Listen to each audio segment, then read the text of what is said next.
திருவோண நட்சத்திரம் சுக்கிரனுடைய கர்ம பதிவு பெற்ற நட்சத்திரம். திருவோணம் என்றாலே மறுகோணம் என சொல்வார்கள். இவர்கள் பேச்சில் கில்லாடியாக இருப்பார்கள். மேலும் நிறைய நட்சத்திரங்களுக்கு 2 நட்சத்திரங்களுக்கு மட்டும்தான் திரு என அடைமொழி உள்ளது. அது ஒன்று திருவாதிரை, மற்றொன்று திருவோணம். இந்த திருவோணம் என்பது பெருமாளை குறிக்கும். எனவே பெருமாள் என்பது புதன். புதன் என்றாலே மருத்துவம். இவர்கள் கண்டிப்பாக மருத்துவத்துறையில் இவர்களோ அல்லது இவர் குடும்பத்தில் யாராவது இருப்பார்கள். மேலும் பெருமாள் காதல் செய்து ஆண்டாளை காதல் செய்து திருமணம் செய்து கொண்டதால் இவர்கள் குடும்பத்தில் கண்டிப்பாக திருமணம் காதல் கல்யாணம் உண்டு. அதே போல் இவர்கள் குடும்பத்தில் காதல் ஃபெயிலியர் ஆனவர்களும் இருப்பார்கள். மேலும் மருத்துவம் சார்ந்த துறையில் இவர்கள் இருப்ப வாய்ப்புகள் அதிகம். திருவோணம் என்பது ஒரு டெக்ஸ்டைல் சார்ந்த ஒரு நட்சத்திரம். எனவே இவர்கள் புதன் என்றால் கார்மெண்ட்ஸ். எனவே இவர்கள் வீட்டில் கண்டிப்பாக நிறைய துணிமணிகள் இருக்கும். இவர்கள் ஆடை அலங்கார பிரியர்களாக இருப்பார்கள். அதே போல் புதன் குறிப்பதால் இவர்களுக்கு நரம்பு சார்ந்த பிரச்சனைகள், உடல் சார்ந்த பிரச்சனைகள், வயிற்று வலி, ஒரு அஜீரண கோளாறுகள் இதெல்லாம் ஏற்படுவதற்கு வாய்ப்புகள் அதிகம். திருவோணம் என்பது மகர ராசியில் இருப்பதால்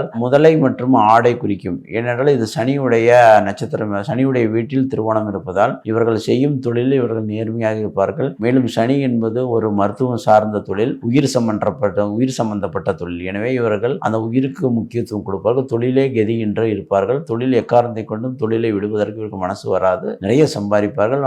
ஆனால் வாழ்க்கையில் கைக்கு எட்டும் வாய்க்கு எட்டாது என்னும் போல் வாழ்க்கை இருக்கும்.